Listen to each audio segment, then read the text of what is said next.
Hey everybody, this is Potato Couch, and I'm T.O., and this is another Tater Talk. You knew that. Uh, I don't know why I tell you what you're watching. You know going in, because you clicked on the video.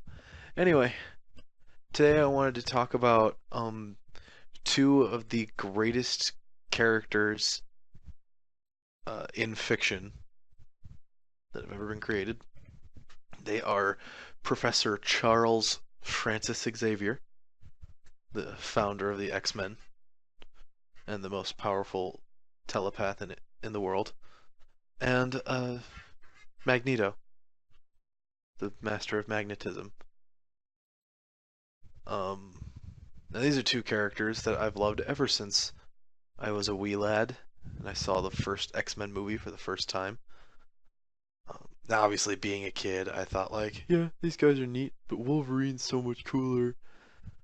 And Wolverine's still, one of my favorites. But as I've gotten older, I've come to appreciate and respect the effort that's gone into portraying Charles and Magneto's relationship with one another, um, and how no matter how different the two of them have ever become, no matter how far apart they've grown, they've never stopped seeing each other as true friends.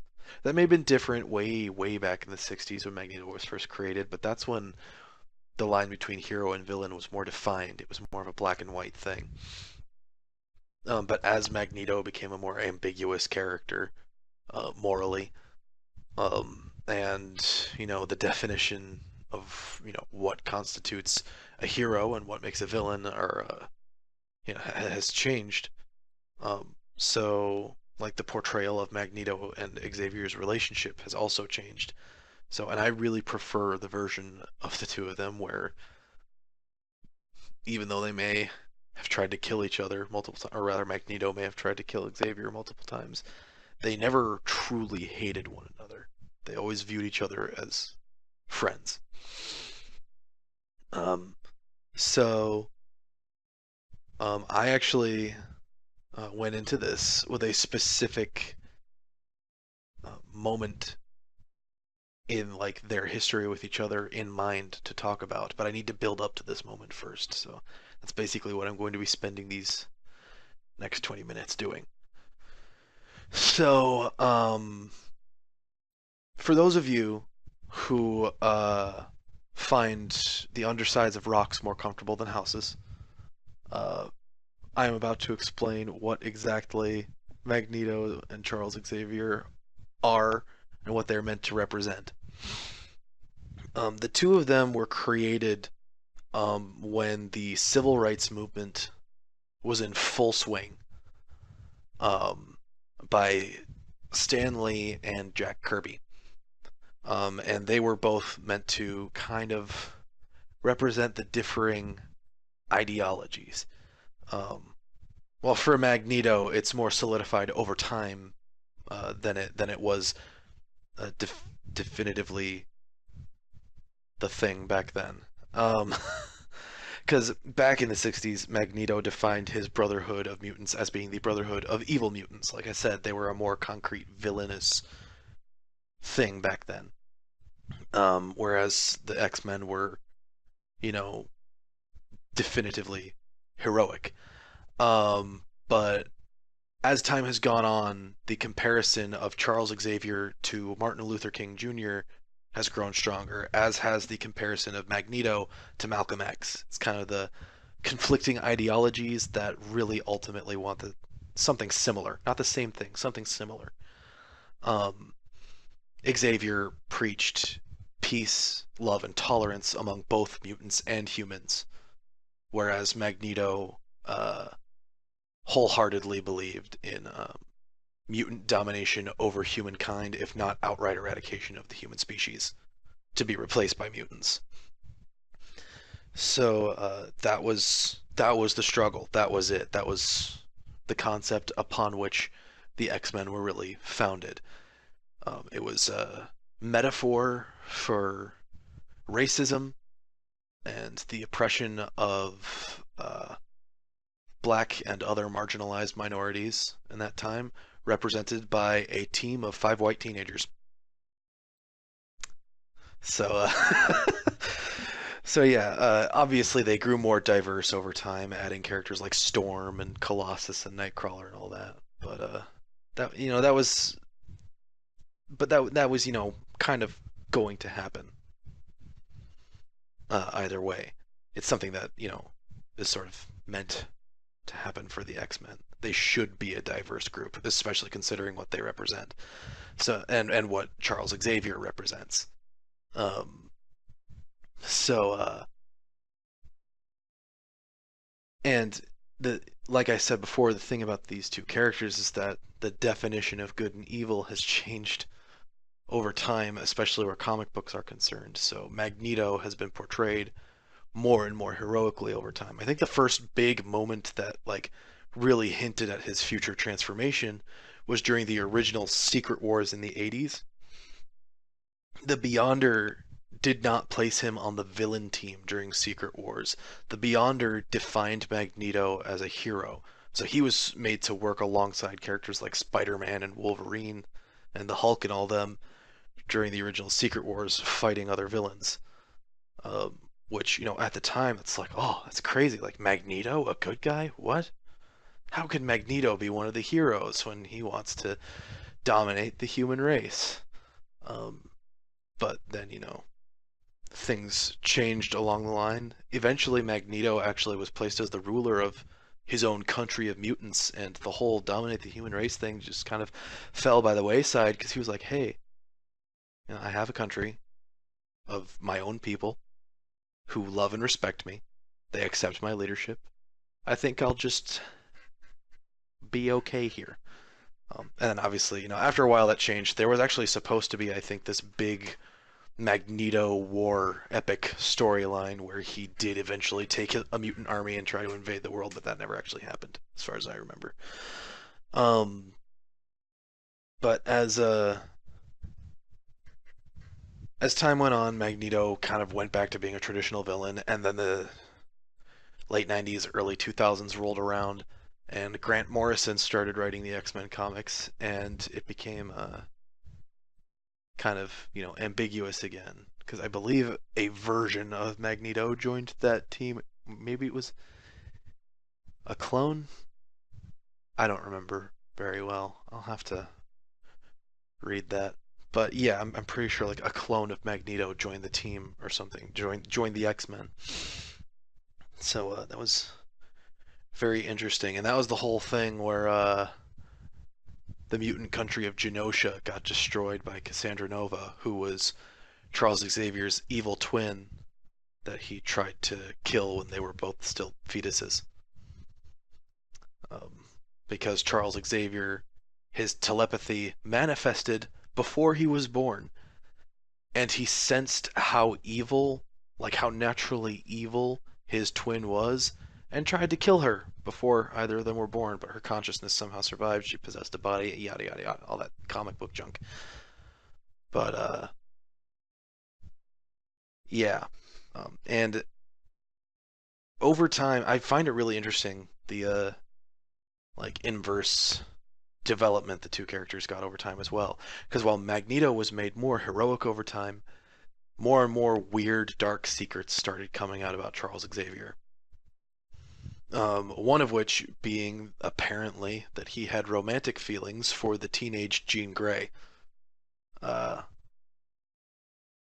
but eventually that manifested in the Onslaught saga, where they tried to explain that away as, oh, that was like a weird, darker impulse that wasn't naturally supposed to be there, and it assimilated into Onslaught alongside Magneto's hate for humankind and all that.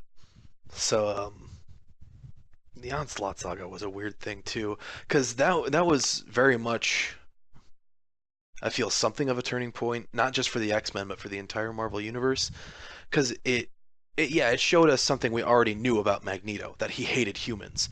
But it showed us something entirely new about Charles Xavier, that he was frustrated with humans, that he was frustrated that he wasn't making any progress at all.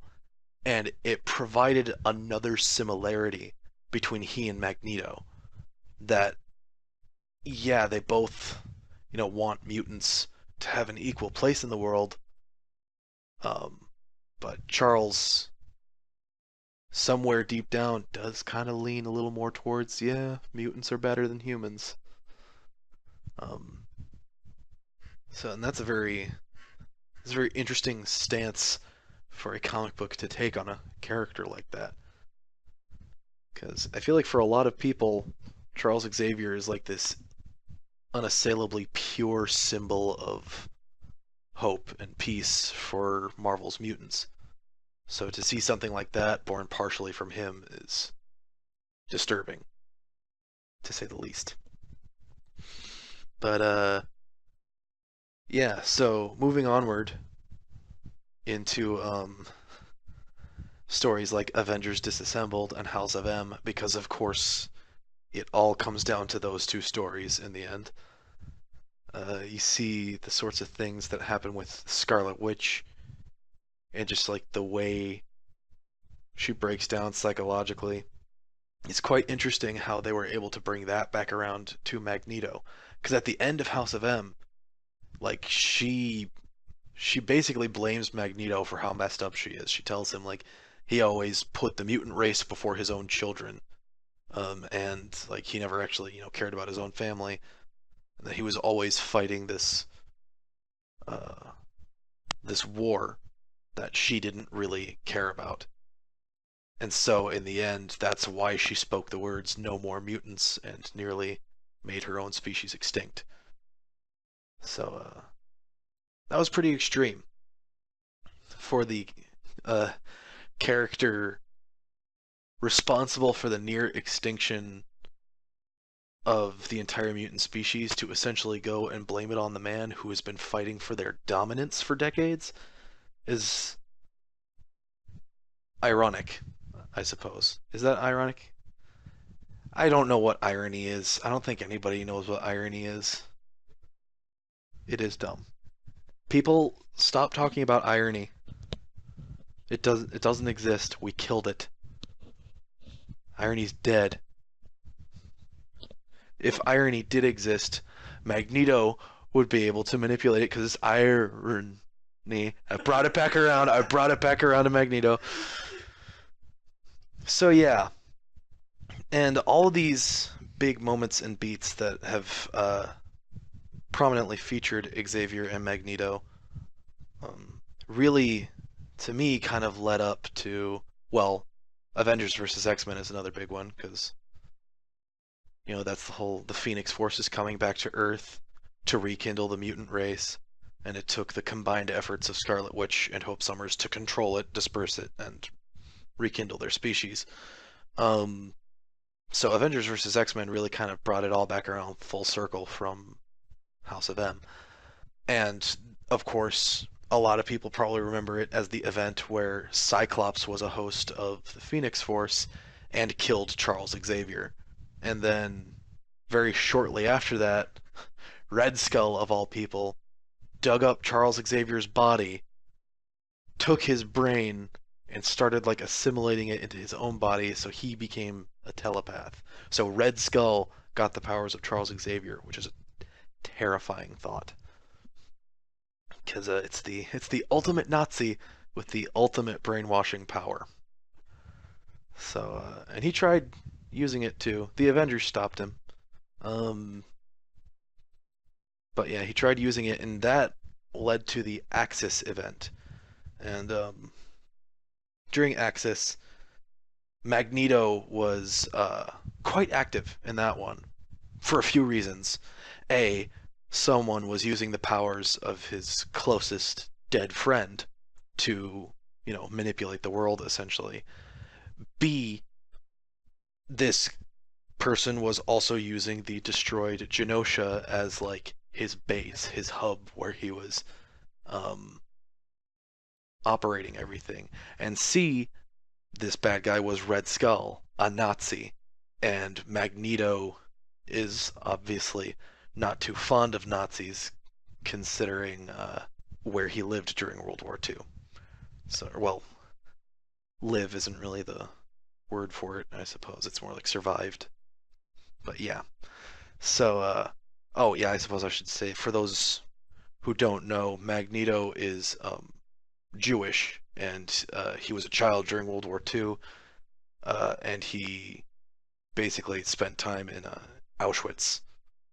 So yeah, that's a very depressing piece of his past, and probably a huge part of why he dislikes humans so much.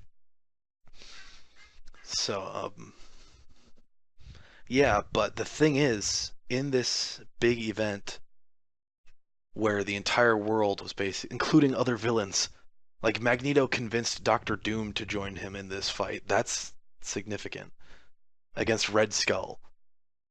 Um, the entire world united against Red Skull. Uh, and in the end, you have Magneto with this final realization that humans aren't really all that bad, and maybe human mutant peace and equality really is possible.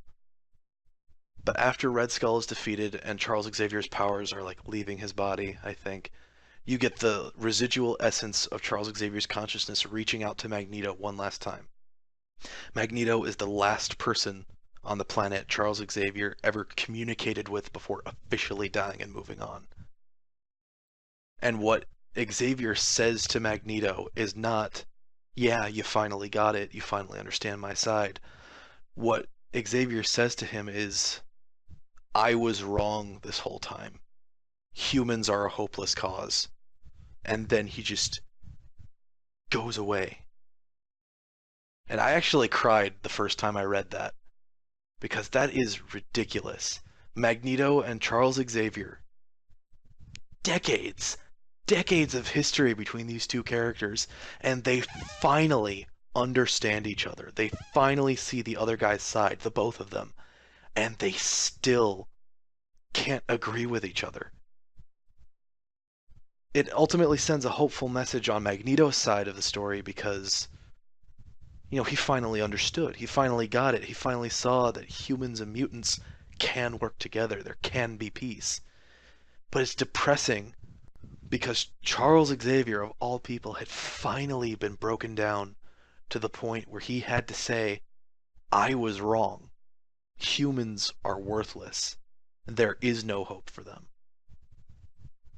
So, yeah.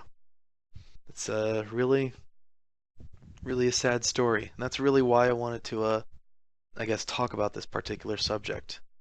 Because as a lifelong X-Men fan, that's one of those moments where it's like you kind of hope to see it for pretty much, your entire life as an X-Men fan.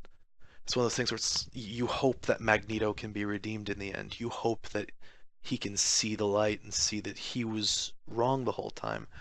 And it's, the great fear that Xavier would ever turn away from his ultimate dream. And both those things happened. So it simultaneously built up this once, terrifying and legitimately threatening villain as basically a new hero for a new age of X-Men. And at the same time tore down the greatest symbol of hope, the guy who was essentially Captain America for mutants. Like, he was their leader, he was the one they all rallied behind. And he essentially just gave up. So I guess I'm going to wrap it up here. Leave you with that either hopeful or depressing story, depending on, how you view it, I guess. Depressing if you think too much about Xavier, but hopeful if you care a lot about Magneto, which I do. Magneto is an incredible character, a fantastic character. He's extremely deep, and I hope that more interesting stuff like that is done with him in the future. So that's it for me. Bye.